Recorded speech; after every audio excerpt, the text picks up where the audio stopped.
Når man har fået bygget sådan et nyt hus, så sidder man jo tit i de overvejelser, når man skal flytte ind. Hvordan vil man gerne have haven?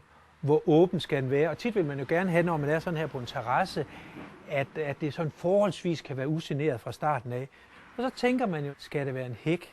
Skal det være et hegn? Og jeg synes jo som landskabsarkitekt, at i de fleste tilfælde, så vil det være at foretrække og vælge en levende hæk. Fordi fordelen er jo helt klart, det er jo tiden.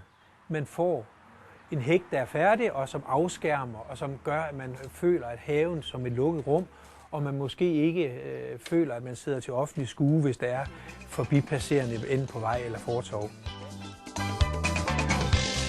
Så går man ind og sætter med sådan cirka en 2,5 plante per meter, og der sættes den ned i den her planterende på 30 x 30, og den plantedybde, der er 30 cm, svarer nogenlunde til den størrelse, der er på klumpen, så planten kommer til at stå i samme niveau, som det har gjort tidligere. Og det er vigtigt for planterne. Så er hækken jo ved at være færdig. Og så når vi lige